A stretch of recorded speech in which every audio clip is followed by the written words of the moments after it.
Assalamualaikum warahmatullahi wabarakatuh. Di sini saya akan membacakan latar belakang Partai Masyumi.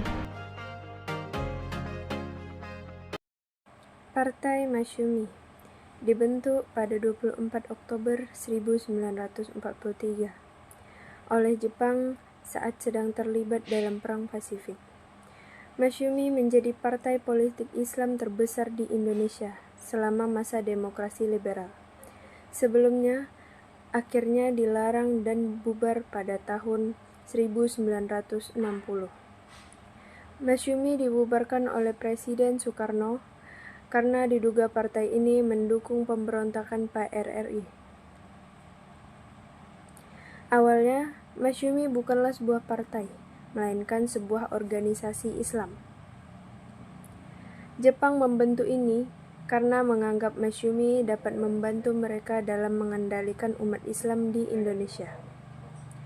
Pada saat itu, Jepang telah melarang Partai Syarikat Islam Indonesia dan Partai Islam Indonesia. Jepang bahkan juga berusaha untuk memisahkan golongan cendekiawan Islam di perkotaan dengan para kiai di pedesaan. Bagi Jepang, para kiai di pedesaan lebih memiliki peranan penting, karena dapat membantu menggerakkan masyarakat untuk mendukung Perang Pasifik, baik sebagai buruh atau tentara.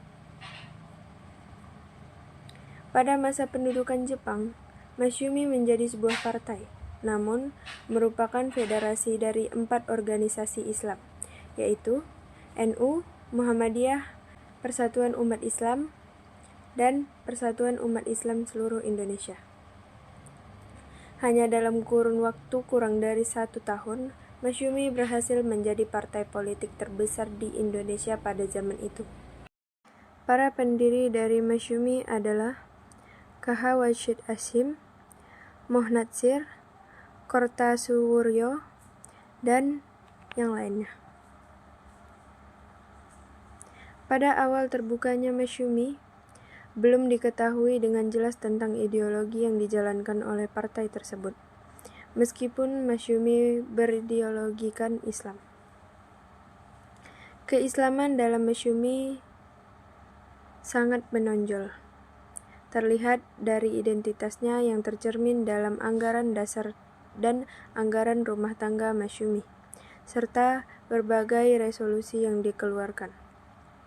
Salah satu resolusi yang dikeluarkan Masyumi adalah melakukan jihad fi sabilillah dalam menghadapi segala bentuk penjajahan. Lambatnya penjelasan ideologi dalam Partai Masyumi bukan karena masalah di dalam internal partai, melainkan di waktu yang sama Masyumi sedang sibuk dalam perjuangan melawan penjajahan Belanda. Terdapat 2 hal yang menjadi alasan bubarnya Partai Masyumi. Soekarno ingin merealisasikan pemikiran dan obsesinya terutama mengenai politik, demokrasi, dan revolusi. Terjadi konflik berkepanjangan antara Soekarno dan Masyumi. Soekarno sering mendapat kritikan dari para anggota Masyumi, terutama dari Moh Natsir. Selain itu, para partai Masyumi sendiri juga kerap mengkritis dan menantang gagasan serta kebijakan Soekarno. Soekarno sendiri merasa khawatir jika Masyumi tetap diberdirikan, maka akan mengancam kekuasaannya dan menghambat berjalannya demokrasi terpimpin.